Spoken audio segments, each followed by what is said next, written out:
Oke, mungkin bisa kita mulai ya, Bapak Ibu. Sudah ada yang join sekitar 30 orang. Selamat siang sekali lagi. Terima kasih sudah untuk bisa join ke webinar kita kali ini tentang topik webinar kita Money Management dan Supply and Demand. Perkenalkan pertama-tama saya sebagai Education Team Leader di sini di GE Education. Jadi saya di sini memberikan seputar edukasi bagaimana sih kita dalam hal trading ini bisa mengerti tentang cara-caranya. Nah, sama seperti kita membuka usaha dan mungkin bekerja ya, kita harus mengerti terlebih dahulu bagaimana sih cara-caranya agar kita bisa bekerja dengan baik dan juga membuka usaha agar bisa untung dengan sangat besar dan juga stabil seperti itu. Nah, jadi di sini saya sudah bekerja di GE Education ini selama mungkin sekitar 3 tahun. Jadi kita di sini memberikan edukasi seputar trading. Nah, mungkin untuk Bapak Ibu sekalian yang sudah pernah ada pengalaman trading, kita sedikit share tentang bagaimana sih cara yang benar tentang trading. Oke, jadi GE Education di sini kita ada kantornya di Pacific Place Mall ya, di Jakarta, itu tepatnya di Mall Pacific Place di lantai 2 unit nomor 76. Nah, kebetulan sedang PPKM, jadi kita di sini sharing sedikit melalui webinar. Nah, perusahaan kita siapa sih G Education itu? Jadi G Education ini adalah perusahaan penyedia edukasi finansial dan trading.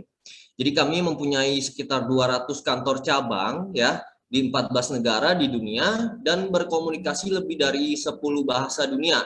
Jadi banyak ratusan mitra yang siap membantu mengedukasi Bapak Ibu sekalian dari seluruh dunia. Nah, mungkin ada Bapak Ibu yang mempunyai kerabat di negara lain, kita bisa menyediakan edukasi di negara tersebut. Nah, bagaimana sih kami mengembangkan bisnis tentang edukasi ini? Jadi kami menjalin kerjasama dengan banyak perusahaan di dunia, salah satunya itu adalah perusahaan sekuritas yang bernama Gulf Brokers. Oke, jadi perlu saya tekankan di sini, GE Education adalah perusahaan yang menerapkan edukasi. Jadi kita memberikan edukasi kepada klien-klien kita, lalu setelah itu jika mereka bersedia dan sudah siap untuk trading, kita akan memberikan Bapak Ibu sekalian akses tradingnya dengan rekanan perusahaan kita, salah satunya adalah Gulf Brokers yang terbaik saat ini, seperti itu. Nah, untuk Bapak Ibu yang mungkin nanti ada pertanyaan, saya akan memberikan waktu untuk bertanya. Silahkan nanti bisa bertanya melalui kolom chat, saya akan membacanya dan juga akan menjawabnya. Seperti itu ya. Oke, kenapa harus G Education? Banyak perusahaan trading di Indonesia dan juga di luar negeri ya, khususnya di Indonesia itu membuka yang namanya peluang kita untuk menghasilkan keuntungan di pasar finansial.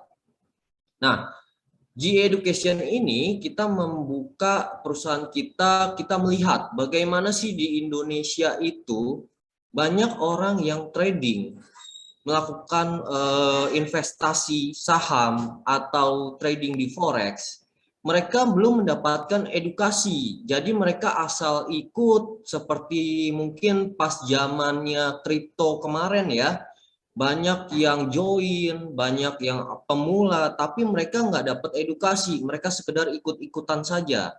Nah, GE Education hadir itu untuk memberikan edukasi. Pertama, kita memberikan edukasi secara gratis ya. Jadi setiap minggunya nanti kita akan ada kelas-kelas yang memberikan edukasi gratis untuk Bapak Ibu untuk bisa memahami tentang trading ini sendiri dan juga investasi. Nah, kita yang kedua juga memberikan signal trading. Seperti apa sih signal trading itu? Jadi signal trading ini kita akan memberikan yang namanya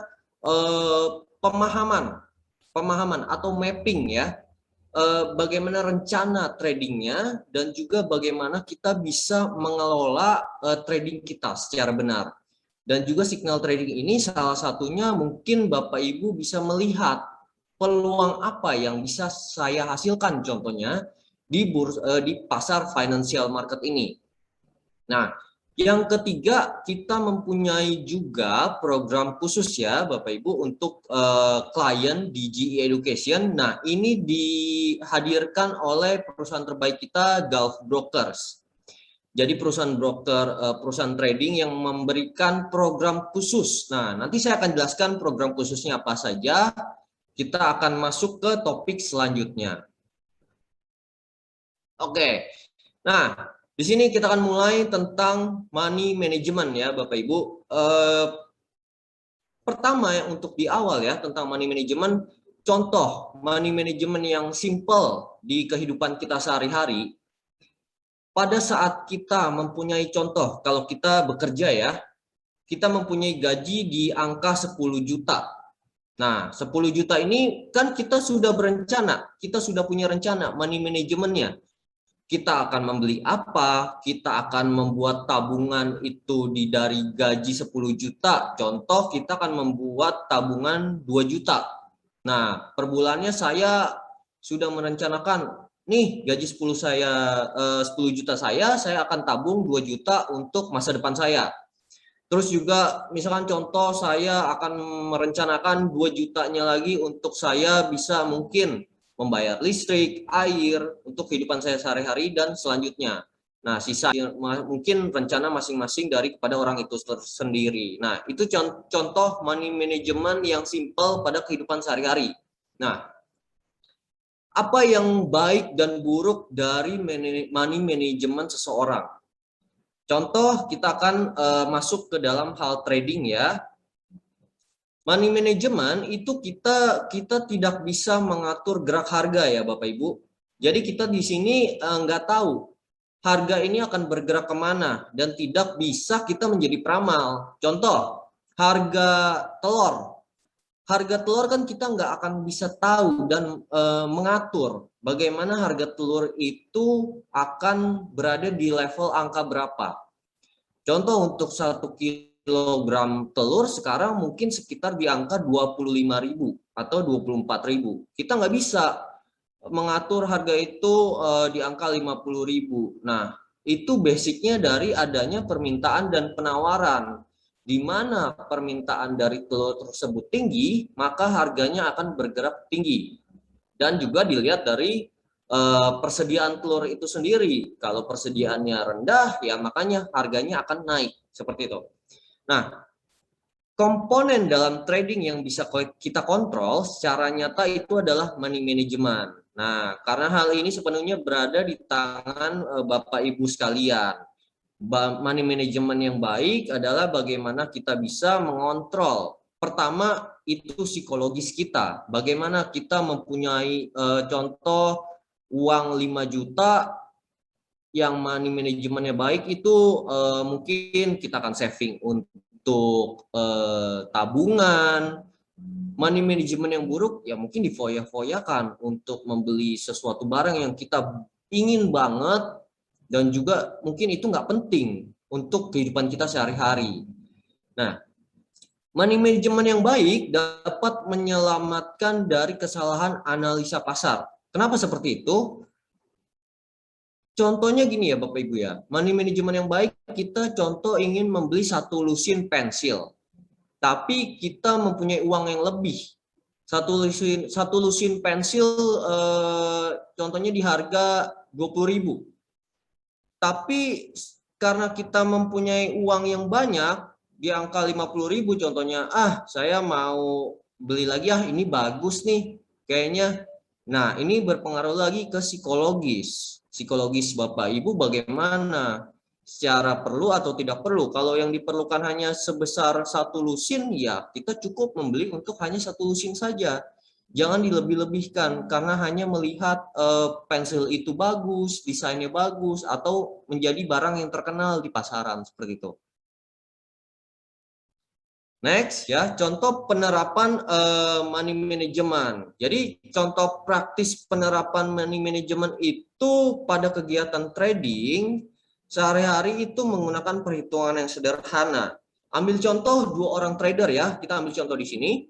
dengan modal awal yang sama, yakni $1.000. Nah, mungkin Bapak Ibu bisa ada pensil, ada pulpen atau kertas di samping Bapak Ibu, bisa kita sama-sama coret-coret.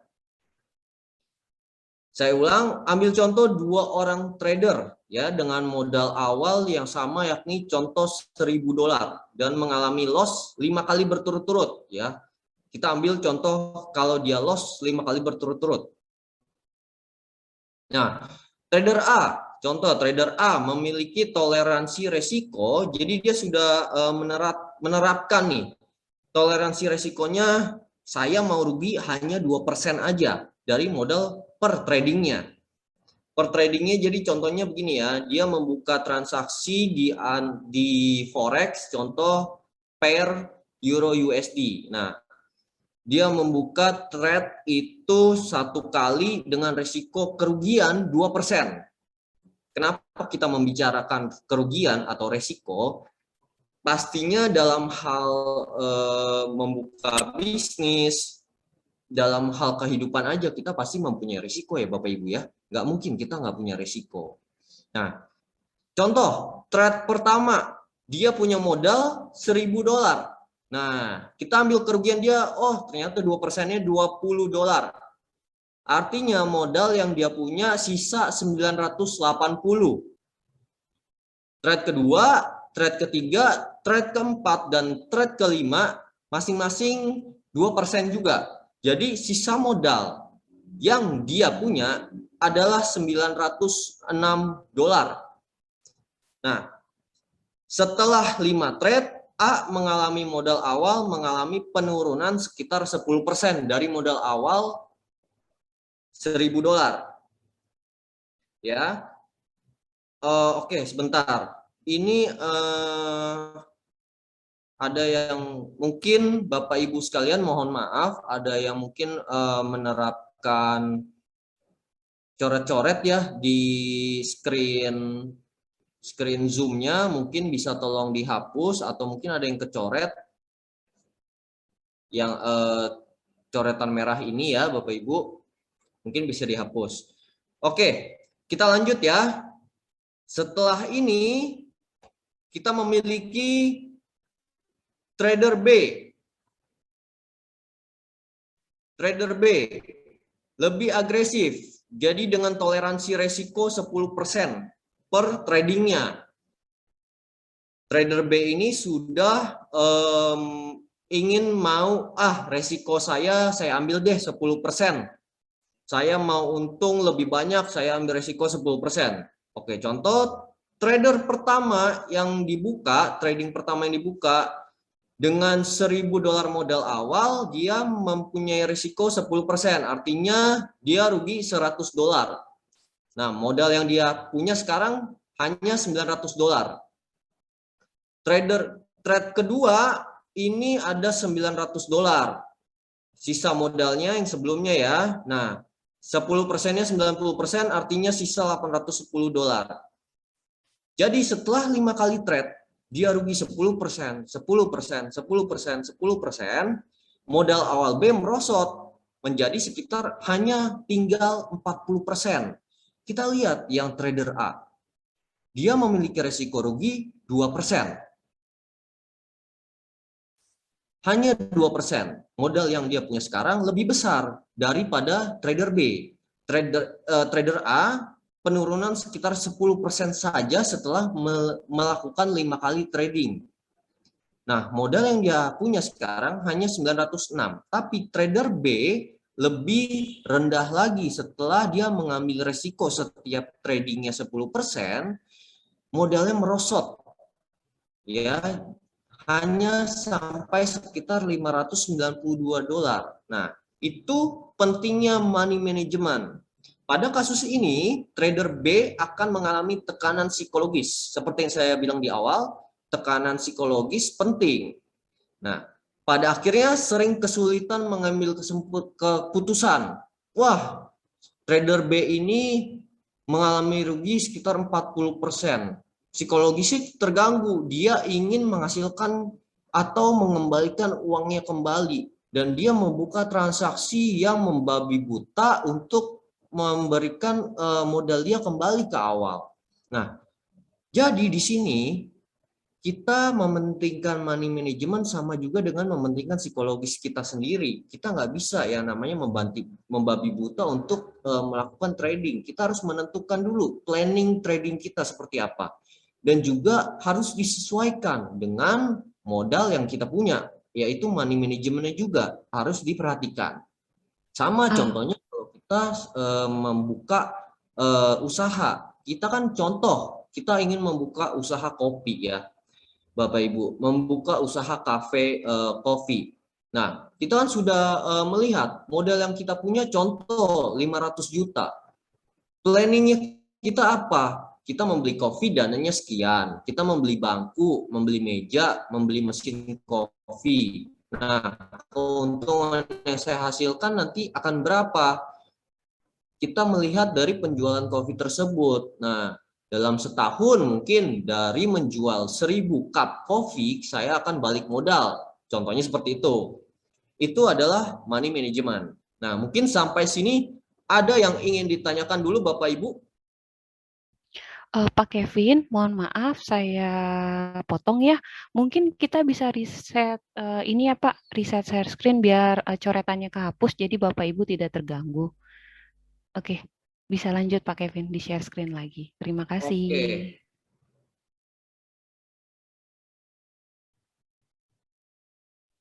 Bisa lanjut Pak di share screen lagi Pak Kevin. Lanjut di share screen ya.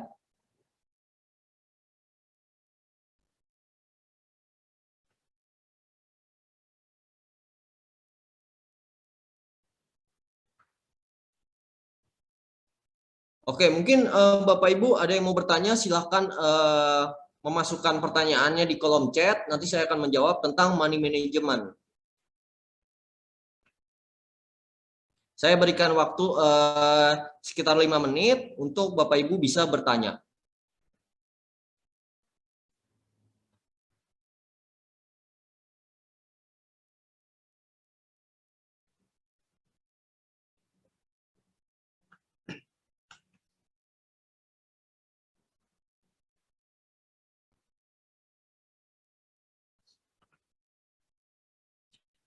Oke, nah ini bagus sekali pertanyaan dari Bapak Itfar Farid ya. Pak, selain menggunakan technical analysis, teknik apa lagi yang perlu kita siapkan untuk trading? Oke, pertama kita mempunyai technical analysis itu ada dua macam. Nah, pertama technical analysis yang zaman dulu, yang mungkin zaman belum modern, dan juga technical analysis yang zaman kita sudah modern. Technical analysis yang zaman belum modern itu apa aja sih? Saya pernah membahas tentang support dan resisten. Dan juga yang akan kita bahas sekarang adalah tentang supply and demand. Nah, ini adalah teknik analisis yang mungkin di zaman dulu belum modern ya. Nah, yang kedua, teknik analisis untuk yang zaman di modern sekarang itu adalah indikator biasanya. Nah, kita di sini melihat kalau di orang yang sudah ada pengalaman trading, biasanya mereka menggunakan indikator. Nah, indikator ini adalah di zaman modern, di mana teknik analisis indikator ini dibuat oleh komputer. Jadi kita di situ bisa input indikator apa yang mau kita pakai. Indikator saya rasa di sini ada ratusan indikator yang bisa kita pakai dan kita pahami ya, tapi kita bisa memilih salah satunya untuk kita kuasai. Nah, di zaman komputer, di zaman sudah modern, technical analysis indikator inilah muncul. Nah, di situ berbagai macam orang yang menggunakan teknik analisis indikator di sini banyak sekali. Jadi dari pertanyaan Bapak sendiri, yang Bapak Farid tanya, itu kita siapkan untuk trading itu kita perlu apa lagi selain technical analysis? Pertama psikologis Pak, itu sudah harus. Psikologis Bapak tidak bisa, misalkan contoh Bapak loss ya, sekitar $50. Jangan pernah Bapak langsung ingin membalikkan keadaan, saya mau ambil kembali $50 saya. Analisis dulu Pak yang penting. Analisis, bikin trading plan-nya Bapak. trading plan-nya itu seperti apa, itu Bapak harus ikutin. Kalau trading plan-nya Bapak tidak ikut, contoh, Bapak ingin berlari dari rumah Bapak ke arah 5 km depan Bapak. Ternyata sudah 5 km, sebelum 5 km Bapak capek. Sudahlah, saya 2 km aja larinya. Nah, itu yang biasa menyebabkan orang psikologisnya terganggu. Seperti itu. Dan juga trading plan-nya yang saya bilang itu harus ada. Nah, untuk pertanyaan selanjutnya, Pak Parjianto, untuk money management yang benar itu berapa persen biar tidak loss? Cara menghitungnya maksudnya tanpa SL. Oke, untuk money management yang benar itu berapa persen? Oke, untuk money management yang berapa persen itu tergantung dari Bapak sendiri. Nah, Bapak yang trading, Bapak yang memutuskan berapa persen yang Bapak ingin ambil. Tapi banyak orang yang mengambil plan money management itu sangat besar resikonya. Kalau saya sendiri ya, saya mengambil resiko itu di sekitar 2% atau sampai 5% itu maksimalnya. Kalau itu sudah misalkan kita tidak pakai stop loss ya, kita lihat trading kita tidak pakai stop loss sudah rugi, ya udah close aja, daripada semakin besar ruginya maka psikologis kita akan semakin tertekan. Seperti itu Pak Parjanto. Nah, Pak Farid dan Pak Parjanto mungkin sudah jelas.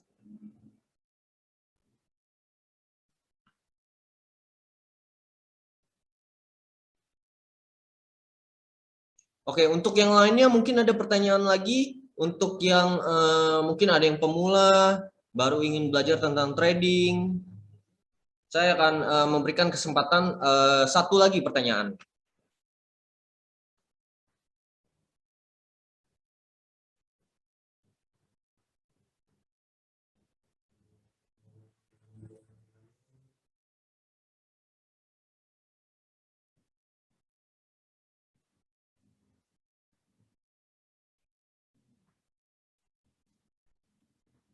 Oke, belum ada ya, Bapak Ibu. Kita next ke pertanyaan presentasi selanjutnya ya.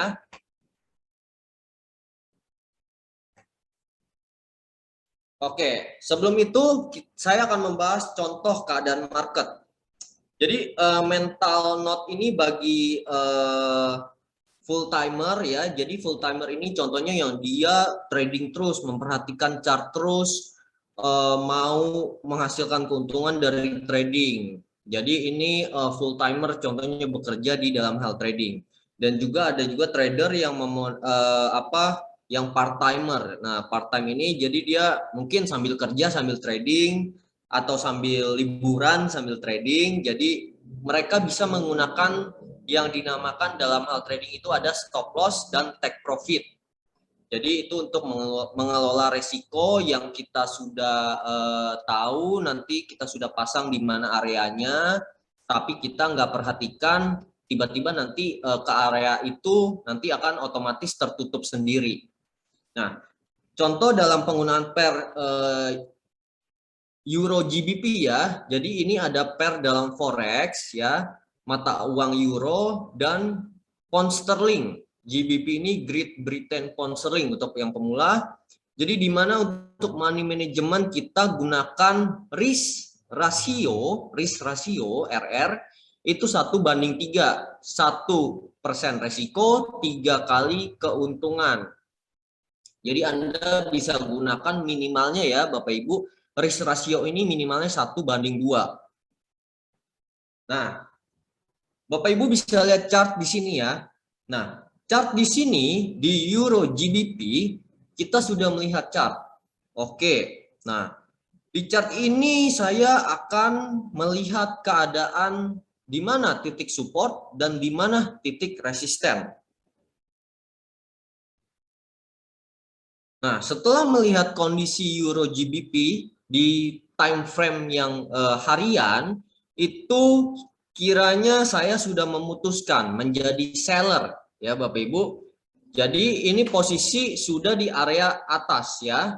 ini ada yang dinamakan area resisten. Lihat kursor mouse saya ya, yang saya di sini lingkari ya. Nah, ini ada area resisten. Oke, saya memutuskan untuk menjadi seller karena harga di atas. Oke, next.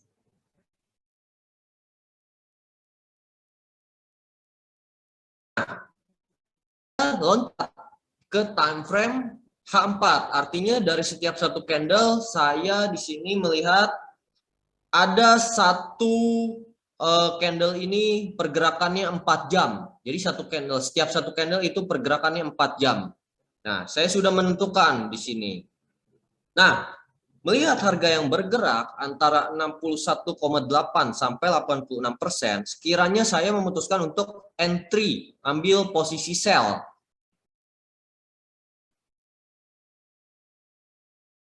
Ya, Bapak Ibu sudah lihat chartnya ya. Nah, di sini saya akan menggunakan risk reward rasio 1:3, di mana yang risknya itu ditoleransi 50 pips.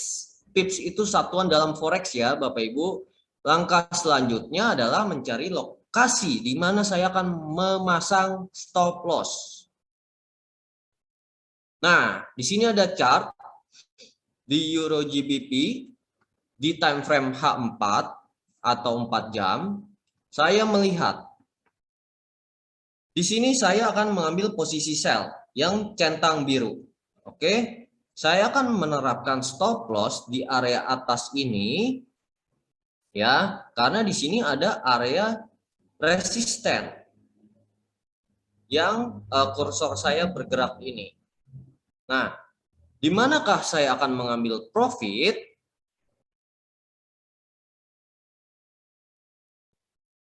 Saya akan mengambil profit di area sini. Oke, di chart yang tadi saya mengambil stop loss di area resisten ini. Ya, lalu saya ambil take profitnya di bawah sini. Kenapa di bawah sini? Nanti saya akan jelaskan. Ini masuk ke technical analysis. Kita lihat stop loss yang saya ambil kira-kira ini sekitar 10% ya. Tapi take profit yang saya ambil di sini lebih besar. Jangkauannya, area take profitnya lebih besar daripada stop loss yang saya pasang. Nah, jadi Bapak Ibu di sini bisa melihat ya, bagaimana penjelasan saya tadi tentang risk ratio atau money management yang baik. Mengambil keuntungan lebih besar daripada stop loss atau kerugian yang lebih besar. Contoh saya akan gambar-gambar ya Bapak Ibu ya. Saya akan share, saya akan menggambar biar mungkin Bapak Ibu lebih jelas melihatnya. Oke. Nah, tentang risk ratio ya Bapak Ibu. Jadi di sini ada chart. Di sini ada pergerakan harga.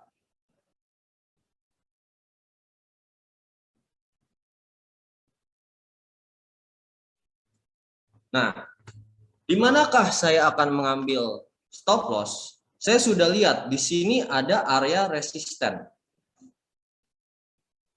Ada area resisten. Ya. Di sini ada area resisten. Ini adalah resisten.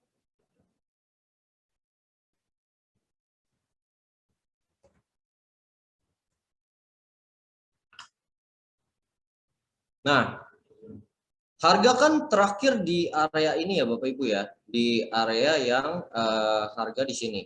Nah, oh saya lihat chartnya begini, berarti resiko saya ke atas ya, resiko saya ke atas, saya akan mengambil di sini take profit saya, stop loss saya.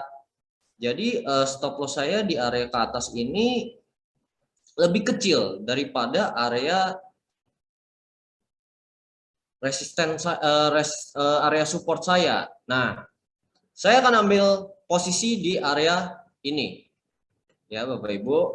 Nah, nanti saya akan mengetahui, oh ini ada area support. Di sini ada area support. Nah, ini support. Oke, berarti resiko saya itu lebih kecil. Di sini saya akan pasang SL. Saya akan pasang SL di area atas ini, stop loss. Dan saya akan mengambil take profit di area support.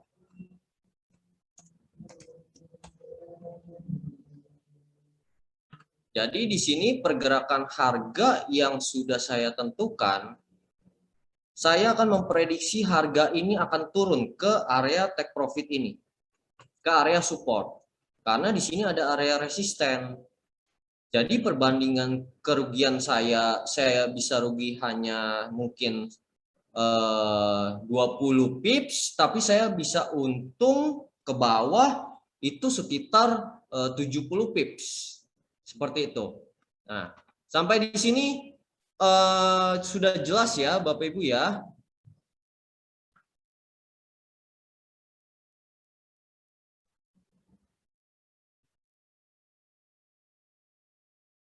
Oke, saya akan mengambil kesimpulan.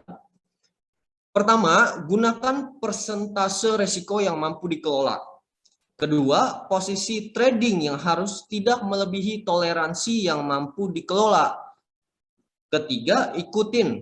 Bapak Ibu harus mengikuti plan yang telah dipersiapkan dan jangan menyimpang dari plan awal. Seperti yang saya contohkan tadi, Pak Parjanto ingin lari 5 km, tapi Bapak ternyata planningnya bisa hanya 3 km, ya udah Bapak stop 3 km.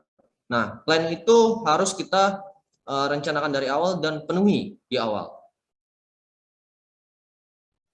Oke, tentang money management yang saya jelaskan tadi di chart atau di gambarannya di chart, mungkin Bapak Ibu sudah jelas atau ingin bertanya, saya berikan waktu untuk bertanya sekitar 5 menit.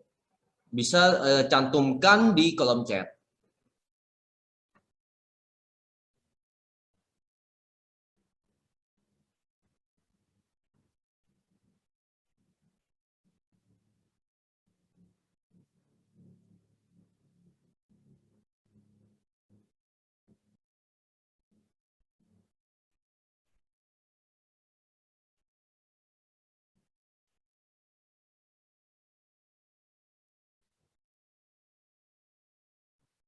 Oke, saya lihat belum ada pertanyaan. Kita masuk ke technical analysis mengenai supply and demand ya Bapak Ibu. Mungkin yang sudah pernah ikut tentang materi ini, nggak apa-apa, nggak masalah. Saya pun setiap harinya belajar dan mengulang terus tentang supply dan demand, support dan resistance, dan technical analysis lainnya. Oke, kita masuk ke materi yang pertama tentang supply dan demand. Jadi kita harus mengerti ya, supply itu adalah level harga penjual ya Bapak Ibu ya. Jadi supply ini kan penawaran ya. Jadi sedangkan demand adalah level harga pembeli. Nah, level harga pembeli itu adalah harga di mana kan nggak ada yang mungkin beli di harga tinggi, pasti di bawah, di harga bawah. Nggak mungkin kita beli satu barang yang harganya sudah tinggi, pasti akan membeli di barang yang harganya masih rendah atau terjangkau untuk kita. Nah, semakin besar level supply, maka semakin kecil level demand-nya. Jadi semakin besar permintaan atau semakin besar penawaran, maka akan semakin kecil level permintaannya. Nah, jadi semakin besar harganya, semakin kecil permintaannya. Nah, dan juga kebalikannya seperti itu. Di dalam supply dan demand, ada 3 jenis harga ya Bapak Ibu. Ini yang penting dan harus dicatat. Dan ini bukan saya yang ngomong, tapi bukan saya yang bikin juga, tapi ini sudah kenyataannya di pasar. Jadi pertama itu harga pasti akan bergerak naik atau rally. Nah, yang kedua pasti akan harga bergerak turun. Dan ketiga ada yang dinamakan harga seimbang atau sideways di dalam bahasa tradingnya. Di kategori supply dan demand ini yang Bapak Ibu harus catat atau Bapak Ibu harus pelajari atau ingat ya. Ada yang namanya rally base rally ya. Kita lihat di sini rally base rally. Harga naik di mana setelah naik dia membuat keseimbangan harga, artinya di sini ada masuk di mana penjual sudah melihat kalau harga ini bagus untuk kita melakukan penjualan. Nah, ternyata masih kuat dari pembeli, makanya harga naik kembali. Nah, di kategori supply dan demand yang pertama, rally based rally, adalah dalam hal trading kita bisa melihat kuncinya ini mapping ya Bapak Ibu ya, bukan sebagai signal dalam trading untuk melakukan entry posisi. Nah, di mana jika harga sudah naik dan harganya kembali ke bawah ke area di mana keseimbangan itu pernah terjadi, maka kita bisa ancang-ancang untuk melakukan buy di sini. Ya, ini hal yang pertama dalam teknik supply dan demand harus diingat rally based rally. Contoh di dalam market. Nah, di dalam market kan agak susah ya Bapak Ibu. Kita lihat di sini kalau di chart itu pasti ada yang naik turun, naik turun, naik turun. Tapi kalau kita garis gini kan gampang ya. Nah, di sini Bapak Ibu harus lebih jeli melihat tentang chart ini. Harus lebih jeli melihat level support itu di mana berada, level resisten itu di mana berada. Jadi kita harus melihatnya. Nah, itu nanti Bapak Ibu bisa belajar menggambar di chart. Nanti saya akan tunjukkan caranya seperti apa. Melihat area support di mana, area resisten di mana. Nah, kita lihat di sini dulu. Di mana harga bergerak naik. Bergerak naik, lalu dia mencapai harga yang sudah tinggi, lalu dia kembali turun Bapak Ibu, turun ke bawah. Nah, kita bisa ancang-ancang untuk mengambil buy di area ini. Kita selalu harus memasang stop loss. Kenapa? Ini meminimalisir resiko. Nah, yang saya bilang tadi, di mana meminimalisir resiko, kita sudah bisa melakukan entry di area ini. Kerugian pastinya di bawah area support yang sudah kita tandai. Nah, Bapak Ibu bisa melakukan buy di sini. Target di area resisten yang sudah pernah terjadi di area ini. Ya, ini yang pertama di contoh market. Contoh kedua itu adalah drop base drop. Ini harus Bapak Ibu catat. Drop base drop, di mana harga yang dari atas turun ke bawah, artinya ini sudah banyak penjual yang melakukan penjualan. Dia memasang posisi sell. Lalu terjadi keseimbangan harga antara penjual dan pembeli di area ini. Nah, di mana ternyata di area ini setelah sepakat bahwa penjual lebih besar daripada pembeli, makanya harganya turun sampai bawah. Nah, bagaimana mengambil keputusan untuk melakukan mappingnya? Melakukan mappingnya adalah seperti kebalikan dari rally based rally, yaitu kita mengambil posisi sell setelah harga ini akan pullback atau naik lagi ke atas. Nah, kan nggak mungkin Bapak Ibu chart itu atau di dalam hal trading harganya turun atau naik terus, itu nggak mungkin. Karena di sini di dalam dunia trading di seluruh dunia itu pasti akan ada yang namanya ada aksi penjual dan aksi pembeli. Jadi ada keseimbangan, ada juga kesetaraan, dan juga ada pemenang. Nah, kita akan mengambil mappingnya, rencana siap-siap posisi sell di sini, di area keseimbangan. Target profitnya di area yang sudah kita tandai sebagai area support.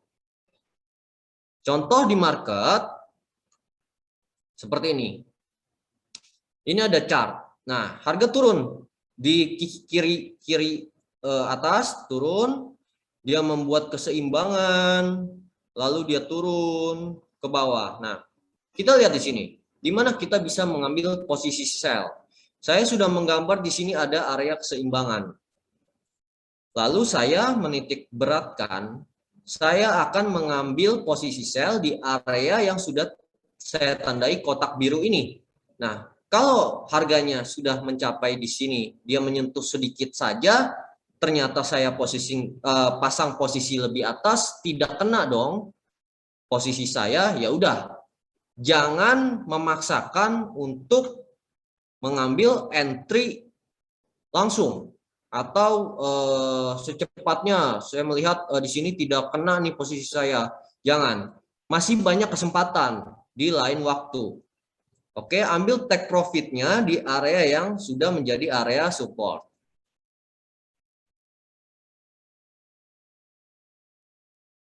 Yang ketiga, ada yang dinamakan rally based drop ya Bapak Ibu ya. Jadi di sini ada harga di mana harga ini naik ke atas, dia membuat kesepakatan harga di sini menjadi base ya. Lalu harga itu turun ke bawah, drop lagi. Nah, di sini kan pembeli yang menang. Orang membeli harga ini mereka menang. Lalu di sini terjadi adanya keseimbangan harga. Nah, dari keseimbangan harga ini ternyata penjual yang menang karena harga sudah terlalu tinggi. Nah, di posisi rally base drop ini kita bisa mengambil ancang-ancang posisi sell di area base yang sudah kita tandai dengan kesepakatan harga antara penjual dan pembeli di sini. Ya.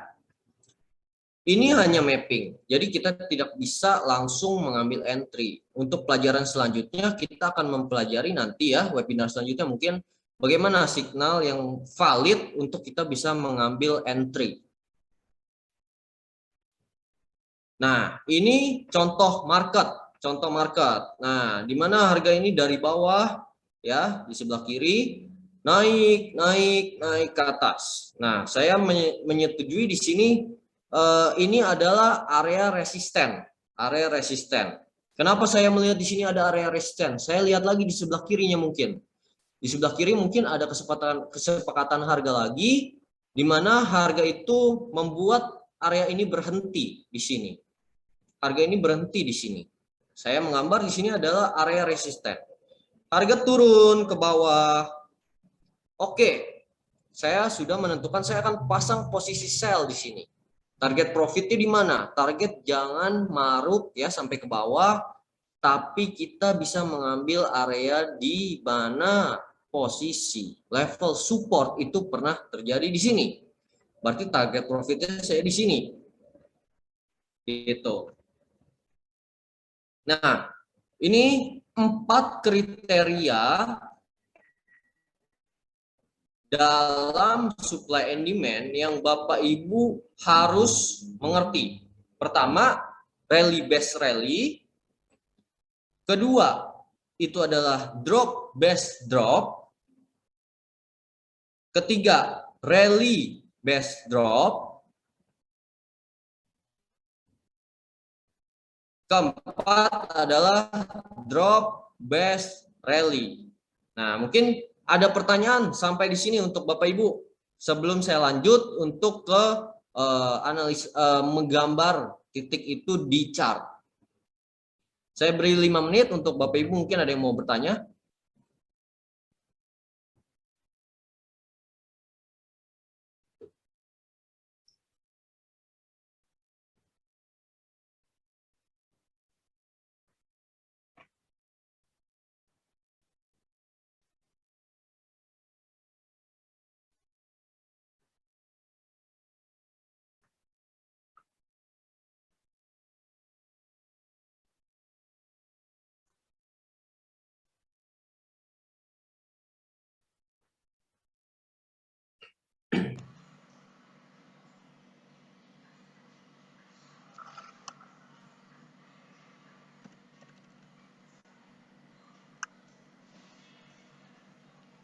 Oke.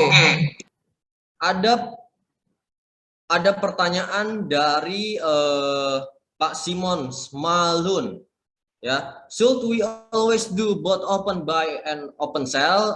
Jadi apakah kita bisa selalu membuka posisi keduanya antara buy dan sell? Bisa, bisa Bapak Ibu. Tapi targetnya itu berbeda. Targetnya berbeda. Bapak Ibu harus mengerti tentang long term dan short term. Long term itu adalah target trading jangka panjang, short term adalah target trading jangka pendek. Contoh, saya melihat kita masuk ke chart ya, ke charting tadi. Nah, di sini target ini kan contoh saya lihat di sini harga turun drop ke bawah ya. Turun drop ke bawah, target profit saya di sini. Nah, kita lihat ini di time frame yang mungkin kecil. Time frame itu ada banyak jenis ya, ada 1 menit, 5 menit, 15 menit, 30, 1 jam, 4 jam, 1 hari, 1 minggu, dan 1 bulan.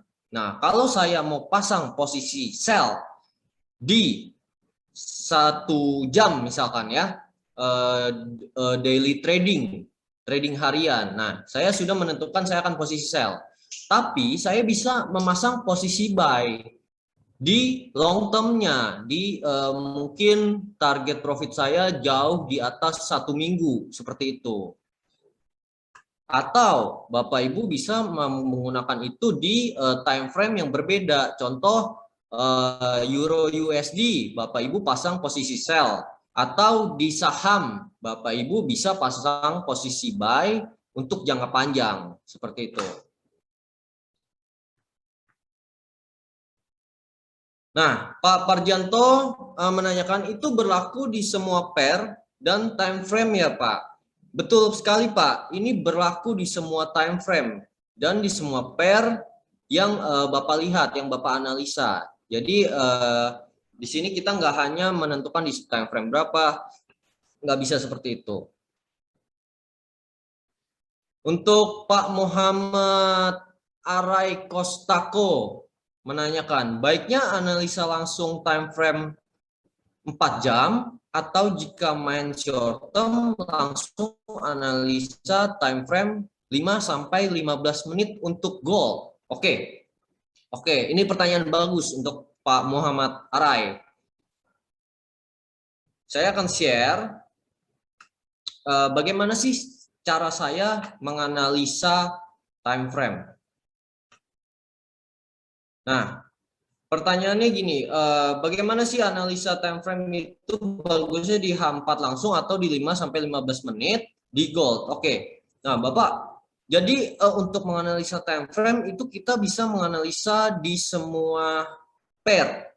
Mau di gold, mau di time frame yang forex, euro USD atau GBP USD atau di komoditas seperti minyak atau di saham itu boleh semuanya. Nah, tapi untuk menganalisa suatu time frame, jadi saya pertama akan menganalisa dulu dari time frame yang paling besar. Karena kenapa? Saya akan mencari momentum di mana dari pergerakan harga itu dari sejarah itu dari mana ke mana? Dari hulu ke hilir atau hilir ke hulu. Ya Bapak Ibu. Nah, saya di sini melihat di time frame weekly untuk pair Euro USD.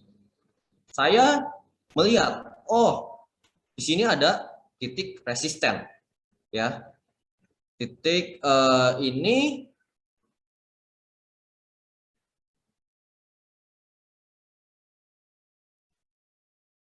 sebentar.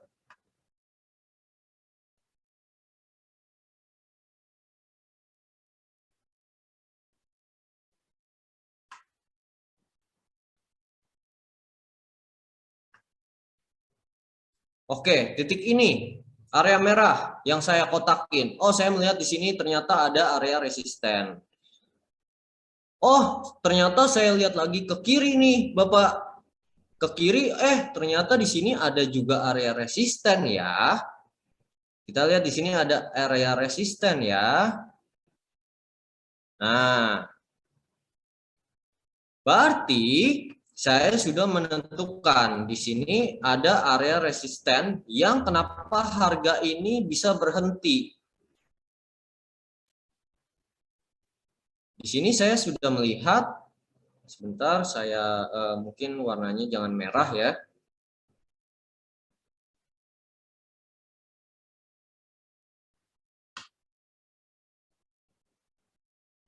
Nah, saya melihat nih, ini ada area resisten. Ternyata harga ini terhenti di area keseimbangan ini, ya. Nah, saya melihat di bawah, oh ada area support.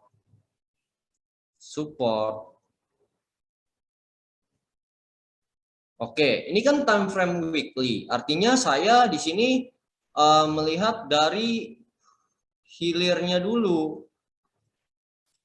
Loncat lagi ke time frame daily. Nah, time frame daily. Oke. Di daily ya, saya melihat masih sama nih. Ternyata ini ada resisten di atas. Di daily saya melihat di sini adalah tick support. Oh, support ini saya harus menganalisa dulu. Support ini kenapa harga ini berhenti di sini? Ya, yang saya kotakin ini kenapa harga ini berhenti di sini? Saya lihat ke kiri, ke sejarahnya. Sejarahnya. Oke, oh, ternyata harga ini yang saya garisin merah ya, Bapak Ibu, ada level support di sini. Ini adalah support yang menahan harga untuk bergerak turun. Ada level keseimbangan. Nah, ini adalah level support. Nyata harganya berhenti. Oke, saya sudah melihat. Oke, arti ternyata di ruang ini ada resisten, di ruang ini ada support. Artinya ada gap di sini ya. Saya loncat lagi ke H4, ke bawah. Nah, di bawah saya di sini melihat hal yang berbeda. Kenapa hal yang berbeda? Harga di sini sekarang di area ini. Di sini ada titik support yang menahan harga ini. Nah, kita kan nggak tahu nih harganya akan naik ke atas atau harga ini akan turun ke bawah. Nah, di sini Bapak Ibu, saya sebagai pribadi dari saya sendiri ya, saya akan menunggu konfirmasi. Saya gambar dulu. Ini ada titik support. Artinya harga ini belum menyentuh ke area ini. Saya akan menunggu harga ini akan masuk ke area ini. Jika sudah masuk, saya akan menunggu konfirmasi signal kalau harga itu akan naik atau dia turun. Kalau harga ini turun ke bawah, ya dia ngebreak ke bawah,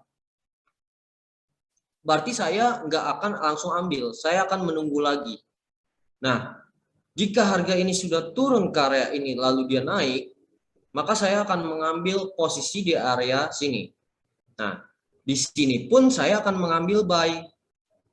Contoh sudah ada konfirmasi, saya mengambil buy. Buy di sini. Lalu ini masuk ke money management yang tadi. Saya ambil buy di sini ya. Saya ambil take profitnya di sini Bapak Ibu. Take profit.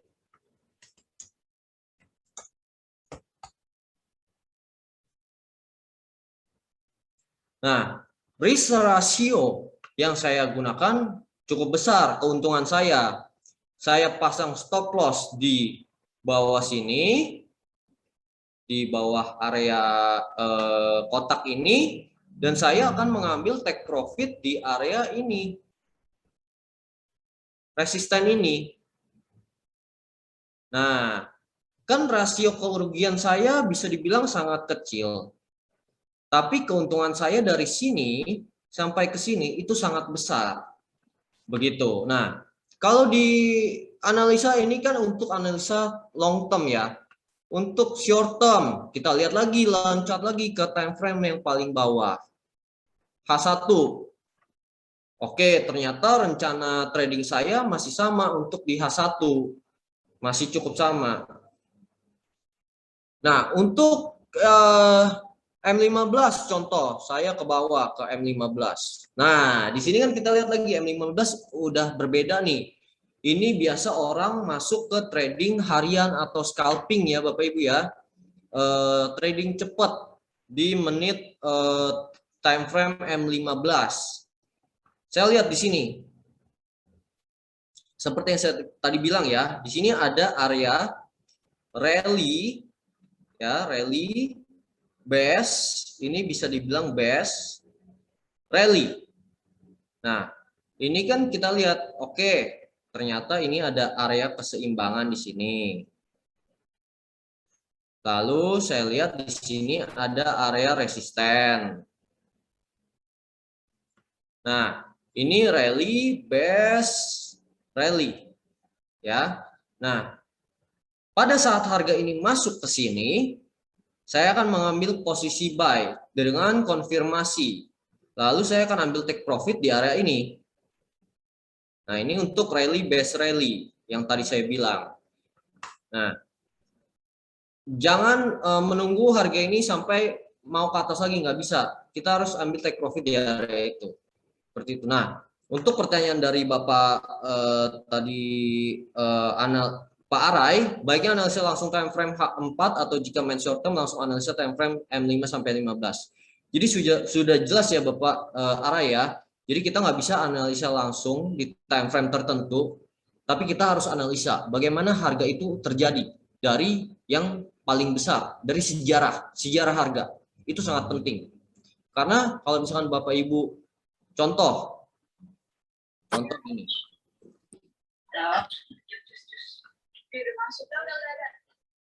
Serius. Contoh ya, Bapak Arai sudah. Kembali lagi nih, ini kita ngomong. Oke, siap. Ini ada time frame. Ya. Halo, selamat sore, Sarniko. Saya Hanifah pakai kamera. Mungkin yang ini bisa di mute terlebih dahulu. Apa lo kepala? Ya, contoh di sini saya share screen ya untuk pennya. Jadi di sini ada sejarah harga di time frame H4. Kita lihat harga sejarah di sini bergerak naik. Bergerak naik. Maaf ya gambarnya agak jelek ya. Harga bergerak naik ke atas. Nah, kita lihat di sini langsung turun, naik lagi, dia turun lagi. Nah, di time frame H4 ini saya sudah menentukan area resisten di atas ini. Dengan area ada support di sini. Tapi saya lihat, oh support ini ternyata di break ya. Support ini di break. Tapi area resisten ini tidak terbreak. Tidak ngebreak area resisten ini. Nah, pentingnya sejarah ini adalah kita harus melihat di sini. Sejarah ini. Nah, ini di break harga ini. Nah, harga ini pasti akan seperti yang tadi prinsipnya drop base drop ya. Harga itu turun ke bawah, dia akan pullback ke atas, naik lagi karena ada keseimbangan harga itu, dia akan turun lagi ke bawah ke sini. Jadi kita harus melihat sejarah dari harga tersebut. Oke, terima kasih kembali Pak Arai. Mungkin ada yang mau bertanya lagi?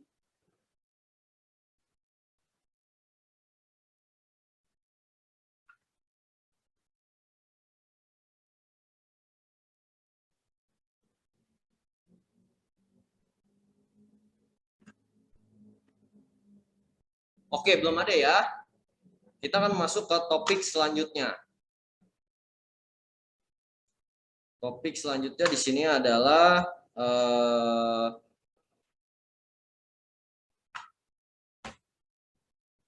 oke, ada yang mau bertanya ini. Pak Roy lagi. Oke, Pak, saya ingin bertanya lagi, apakah stokastik RSI dapat menentukan jenuh jual dan jenuh beli market? Oke, biasanya relative strength index ini bisa, Pak. Karena di sini kan Bapak kalau kita melihat relative strength index itu menunjukkan di mana adanya overbought dan overbuy. Nah, di situ bisa menunjukkan ada jenuh jual dan jenuh beli. Tapi di situ tidak bisa menentukan di mana Bapak Ibu bisa mengambil take profitnya seperti apa, planningnya seperti apa. Nah, di situ kita bisa melihat adanya overbought dan over sell aja. Jadi di sini kita itu RSI indikator yang membantu untuk Bapak melihat, oh ternyata harga itu sudah terlalu banyak yang membeli ya. Oh ternyata harga itu sudah terlalu banyak yang menjual ya, seperti itu.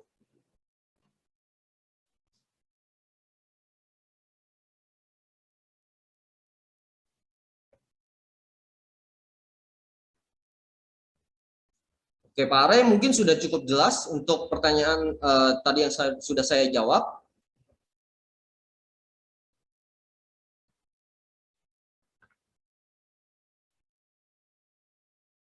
Oke, mungkin dari 40 peserta nih, ada yang mau nanya nggak? Jangan ragu-ragu, silakan nanya. Saya akan menjawabnya. Karena ini untuk kepentingan Bapak Ibu juga untuk dalam hal trading, karena kita nanti ada nih yang namanya GE Education Competition. Bapak Ibu bisa ikut nih.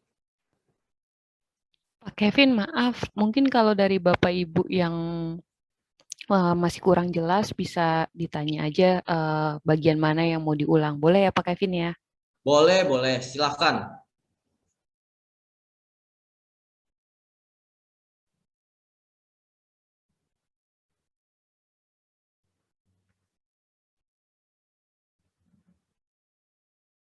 Oke, kalau belum sambil menunggu ya, menunggu Bapak Ibu ingin bertanya, saya akan share sedikit mengenai GE Education kompetisi. Ini sangat bagus nih.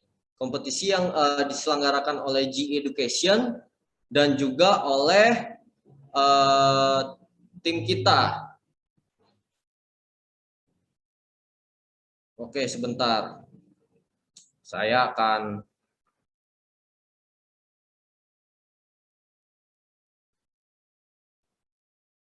memberikan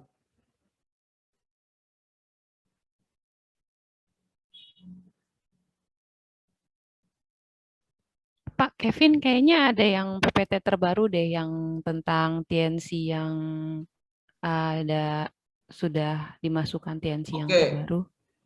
Siap, ya. Pak Ray menanya, Pak, saya ingin bertanya mengenai kompetisi trading untuk aturannya bagaimana ya Pak? Dan indikator yang dipakai apakah bebas? Oke, pertama saya akan share dulu screen-nya. Jadi Bapak Ibu bisa lihat di sini. Bisa dicatat juga atau di-save ya.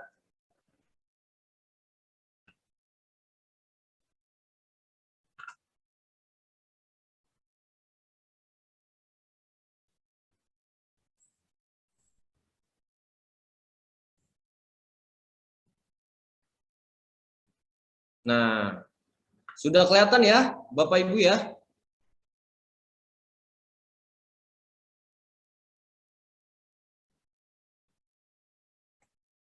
Oke. Nah, oh ya, saya lupa untuk money management untuk mungkin Bapak Ibu yang mungkin sedang isolasi mandiri di rumah atau misalkan mengalami kendala atas keuangan terhadap PPKM ini ya. Saya juga cukup susah untuk terhadap aturan ini, tapi untuk demi keselamatan Bapak Ibu sekalian, mungkin kita bisa ikutin aturannya, mungkin ada buruk dan baiknya ya masing-masing untuk peraturan ini. nggak apa-apa, nggak masalah. Yang penting untuk kebaikan kita, selamat dan sehat selalu. Money management yang baik mungkin untuk kita. Jangan terlalu membuang-buang uang untuk hal yang tidak penting ya Bapak Ibu ya. Jadi kita harus safety untuk uang kita. Kita nggak bisa yang namanya foya-foya terlalu parah. Karena di sini investasi itu sangat penting ya Bapak Ibu. Investasi itu kita untuk jangka panjang. Jangan mikir jangka panjangnya setahun, 2 tahun. Buat apa? Saya mau pakai dulu, ntar juga ada uang lagi. Nggak bisa begitu. Investasi untuk Bapak Ibu, kita nggak ada yang tahu. Kita nggak ada yang bisa meramal kapan kita akan membutuhkan uang. Seperti itu. Oke, Pak Itfar Farid menanyakan nih, Pak, untuk mengetahui asing buy selnya itu di indikator apa ya? Apa dengan kode sekuritasnya sendiri atau gimana? Oke, mungkin untuk Pak Farid menanyakan perusahaan asing gitu ya, atau orang-orang asing yang buy atau sell di saham tertentu ya di Indonesia seperti itu ya. Nah, kalau itu kita nggak bisa mengetahui sih Pak. Sebenarnya kalau untuk asing atau biasanya orang Indonesia main saham, investasi saham itu biasanya mereka asing buy, beli. Nah, itu banyak saya temuin di Facebook ataupun di grup-grup Telegram yang biasa saya ikutin. Sebenarnya kalau untuk asing atau orang yang trading, kita kan satu perusahaan itu di saham itu menyediakan yang namanya keterbukaan.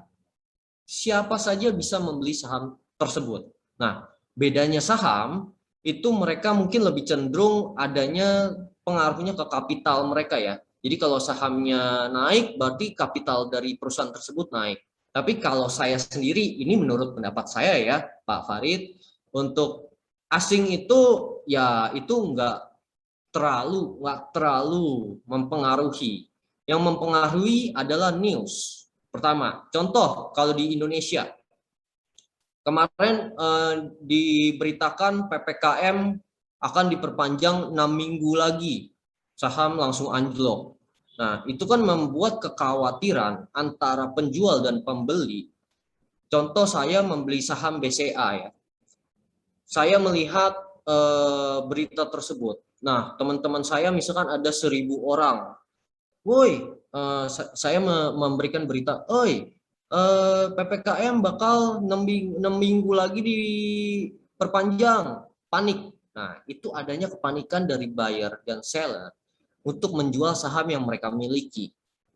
Ada yang namanya panic attack. Nah, di mana panic attack tersebut memberikan pengaruh atau efek kepada saham yang tertera di bursa. Jadi kapital yang ada di saham tersebut kenapa anjlok? Karena mereka melakukan penjualan saham tersebut. Artinya penjualan itu dalam arti mereka menarik diri dari saham tersebut, mengambil keuntungan ada juga yang menahan, tapi lebih banyak menarik. Halo. Iya, silakan. Dengan Mas siapa ya? Ya, ini Bapak dengan nickname-nya Galaxy J2, saya dengan Kevin ingin bertanya Pak, silakan.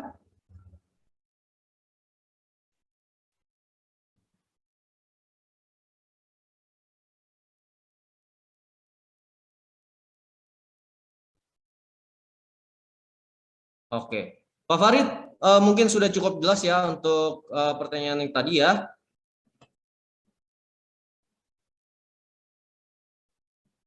Oke, kita akan lanjut ke GE Education Trading Kompetisi. Nah, Kevin, mohon maaf Pak, tadi ada 2 pertanyaan yang terlewat. Itu dari Devana Labaika sama Pak Tony. Bisa mungkin dijawab sekalian oke, Pak. mohon maaf. Oke, Pak Simon Smalun menanyakan, bisa nggak menjelaskan tentang rally based rally lagi untuk Ibu Devana ya. Sorry, what is the level support? Bagaimana cara mengetahui beda fase akumulasi dan distribusi dari Pak Tony? Oke, saya akan menjawab pertanyaan pertama dulu dari Pak Simon. Pak Simon, oke. Saya akan menjelaskan kembali tentang rally based rally.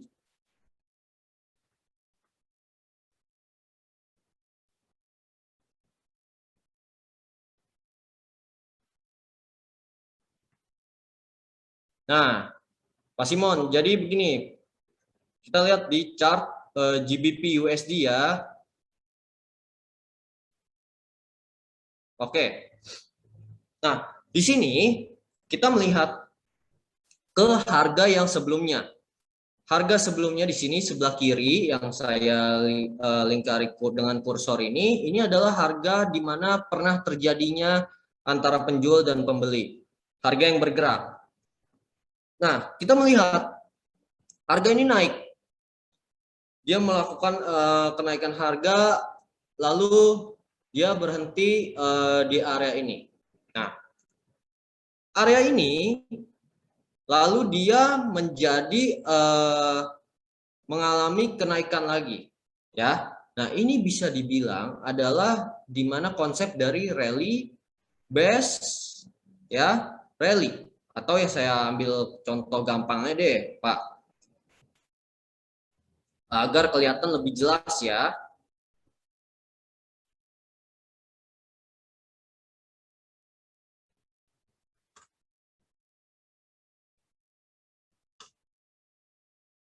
Oke, ini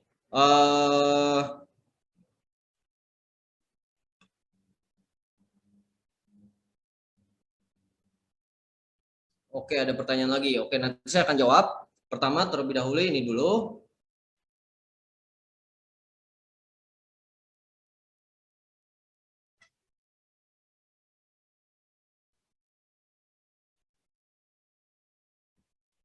Nah, oke, Bapak Ibu lihat posisi yang saya garisin di tengah-tengah ini ya. Jadi ini jangan dilihat yang sebelah kiri kanannya. Sebelah kiri kanannya jangan dilihat, oke. Lihat yang di area tengah ini. Nah, kita lihat harga Pak Simon ya. Pak Simon, di sini kita lihat harga pernah terjadi di sini. Nah, ini kan area di mana harga melakukan kenaikan harga ke atas ya. Lalu dia naik lagi. Nah, ini adalah di mana posisi ini adalah kita bisa gambar ya base-nya terlebih dahulu. Nah, ini adalah base. Ini rally harga naik dan dia melakukan adanya keseimbangan harga di sini, lalu dia naik lagi ke atas. Ini namanya rally base rally. Nah, posisi bagaimana saya akan mengambil keuntungan, kita lihat. Ini kan ada base. Kita lihat harga ini menyentuh area base. Nah, di sini sudah ada sebagai satu signal di mana harga ini akan mantul lagi ke atas. Nah, seperti yang tadi saya jelaskan di gambar di slide ya, rally base rally bentuknya seperti ini. Seperti itu. Mungkin Pak Simon sudah terjawab ya. Lalu yang kedua, pertanyaan dari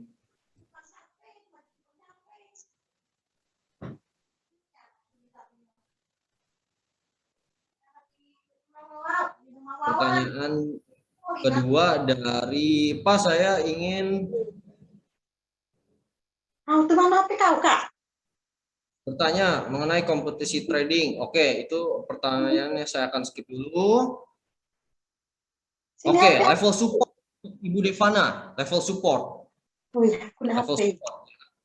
Kita bisa mengambil kesimpulan kalau jika level support itu di mana akan ada terjadinya keseimbangan harga antara buyer dan seller.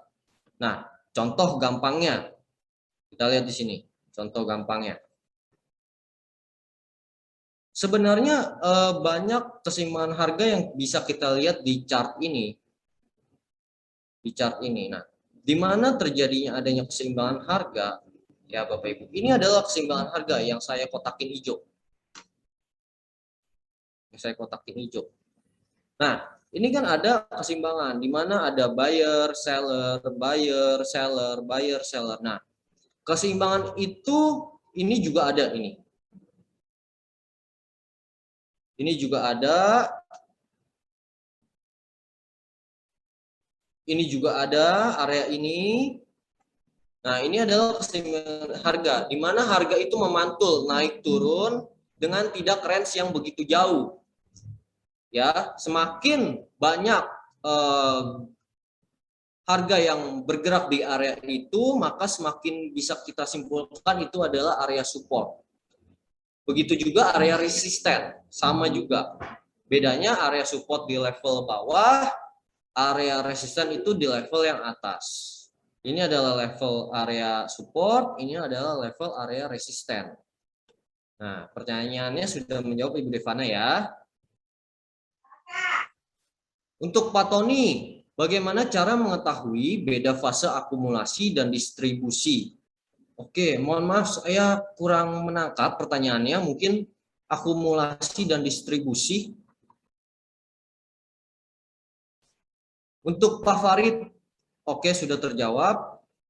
Oke, untuk pertanyaan selanjutnya ada lagi mengenai rally base rally. Kita bisa menggunakan MA5, 10 atau 20 untuk menganalisanya, Pak. Oke, perbedaannya adalah untuk indikator dan juga untuk yang namanya supply dan demand ini, ya kita bisa menggabungkan. Tapi untuk kita bisa melihat bagaimana penggunaan indikator itu tidak bisa kita analisa.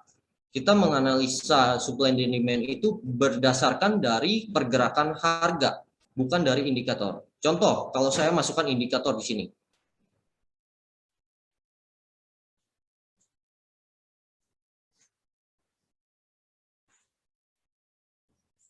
Moving average. Nah, ini kan ada indikator garis merah ya.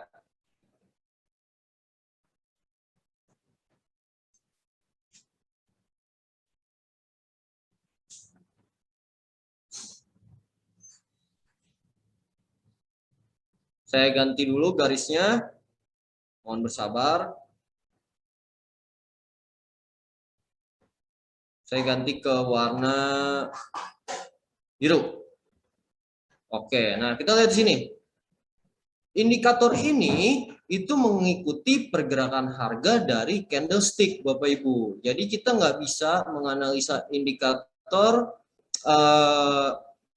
terhadap harga, tapi harga terhadap indikator. Nah, moving average ini bergerak terhadap harga. Jadi di mana harga ini akan naik ya, moving average-nya bergerak naik. Jadi ini adalah pencerminan kalau indikator itu, pencerminan dari harga. Nah, mungkin sudah cukup menjawab ya.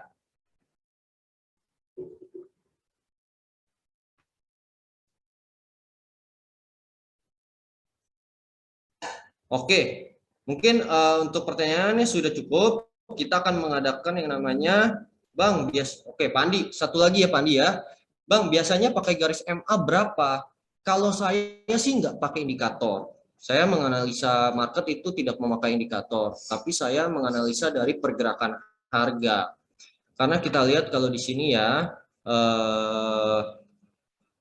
indikator ini saya kurang memakai. Saya biasanya polos saja begini, karena saya sudah bisa melihat. Oke, saya seperti garis ini. Ini adalah jalur drop, base, drop.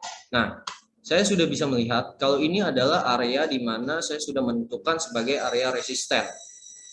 Area resisten. Nah, saat harga ini sudah menyentuh kembali ke area base ini, saya akan mengambil take profit di area ini. Nah, saya melihat dari harga. Saya tidak melihat dari indikator. Cuman ada juga orang yang memakai indikator itu tidak apa-apa, tidak masalah. Biar mungkin mereka bisa menganalisa dari segi diri masing-masing. Jadi kalau saya pun melihat dari chart yang berbicara benar, siapa bicara biar chart yang berbicara pada kita benar seperti itu. Oke, kita akan masuk ke kompetisi ya Bapak Ibu ya.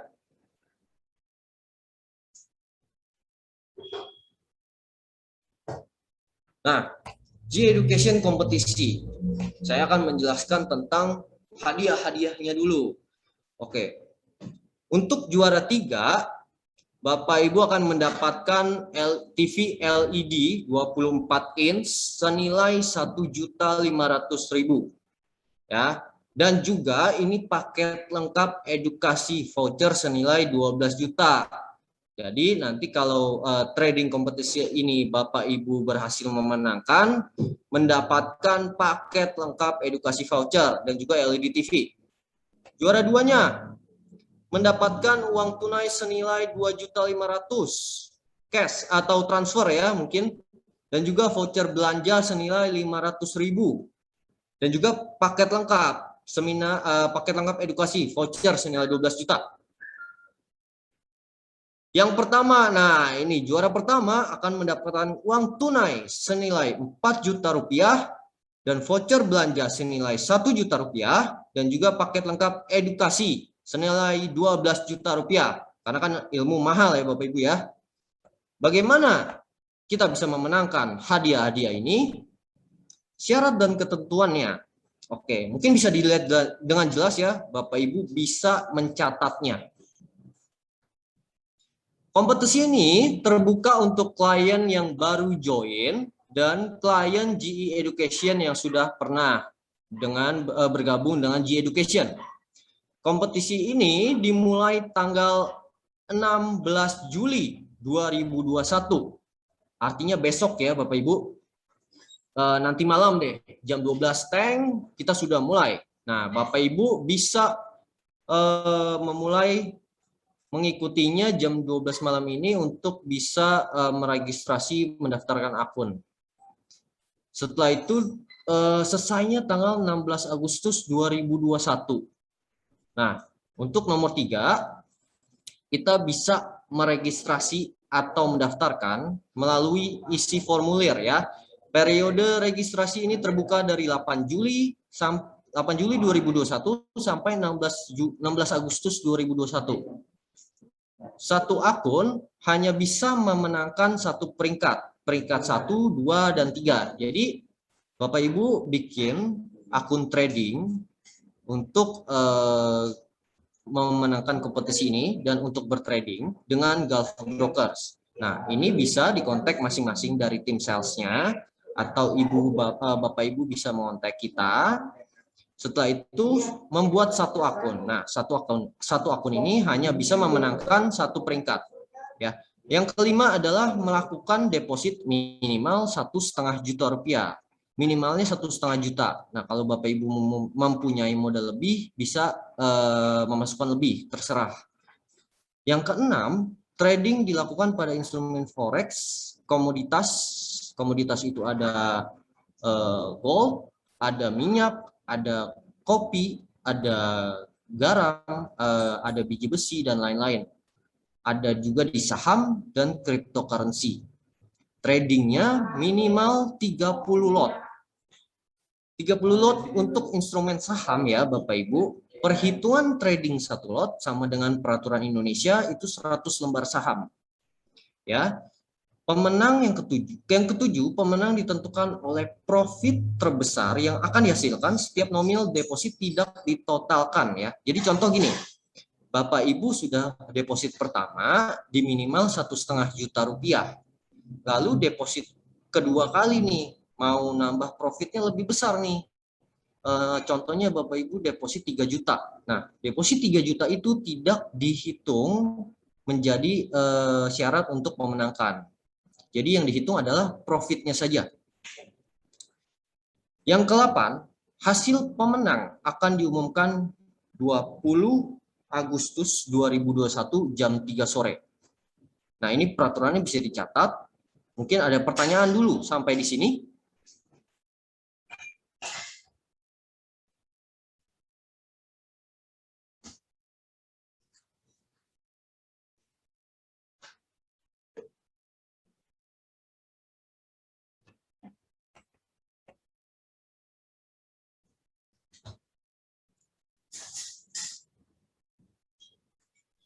Pak Kevin, mohon maaf ada pertanyaan yang terlewat dari Pak Andi ya Pak Kevin. Untuk Pak Andi udah saya jawab tadi.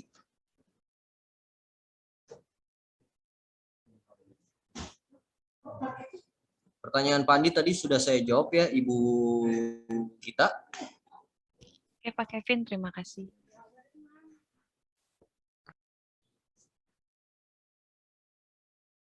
Mungkin ada pertanyaan untuk kompetisi ya, Bapak Ibu.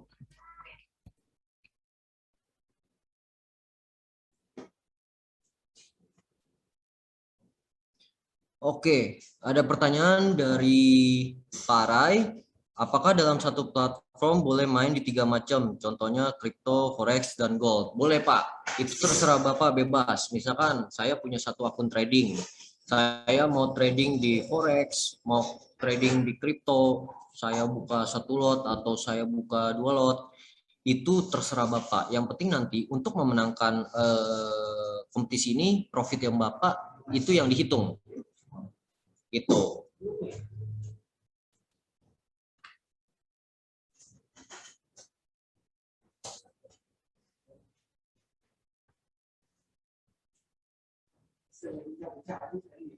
Oke, ada lagi yang lain? Ini sayang banget loh kalau kompetisi ini dilewatkan. Kita bisa contoh satu ya. Keuntungannya apa?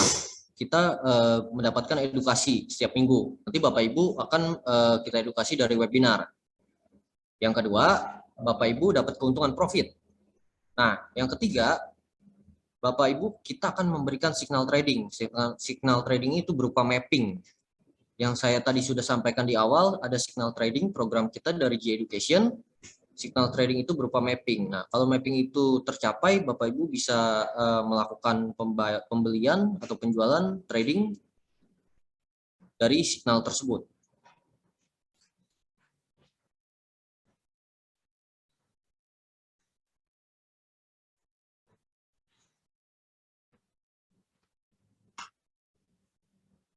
Oke, apa yang membuat diskualifikasi dalam kompetisi, Pak? Diskualifikasinya mungkin kalau misalkan ada kecurangan dalam hal identitas ya Bapak Ibu ya, identitas yang dipalsukan atau kecurangan-kecurangan yang biasanya tidak wajar atau menyalahgunakan data diri dan segala macamnya.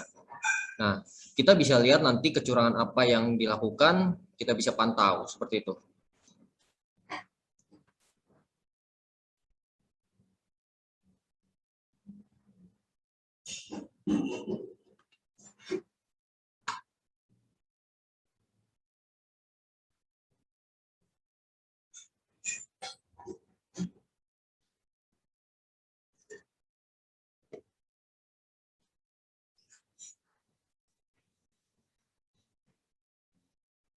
Oke, mungkin belum ada lagi ya pertanyaan dari yang lainnya. Oke, jika belum ada lagi, saya akan menginformasikan ya untuk kompetisi trading ini akan dimulai besok tanggal 16 Juli 2021 jam 12 malam dimulai. Lalu untuk setiap minggunya nanti Bapak Ibu akan mendapatkan edukasi. Nah, mungkin minggu depan atau 2 minggu lagi saya akan memberikan edukasi lagi dari webinar ini mengenai bagaimana kita menentukan belajar tentang support dan resisten lebih dalam lagi. Jadi support dan resisten itu nggak hanya kita melihat di chart seperti itu ada keseimbangan harga, tapi ada yang menentukan di mana level support yang kuat dan di mana level support dan resisten yang lemah.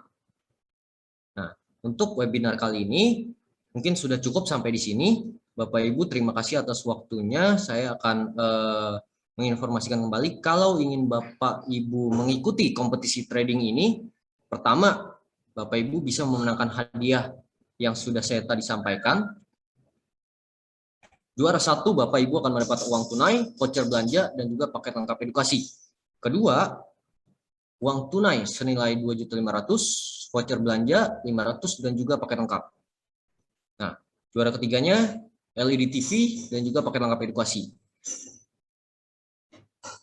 Mungkin cukup sampai di sini. Terima kasih atas waktunya. Jika Bapak Ibu ingin mendapatkan edukasi ataupun mengikuti kompetisi trading ini, Bapak Ibu bisa share atau mengkontak tim kita ya melalui nomor yang ada tertera di GE Education atau tim sales kita.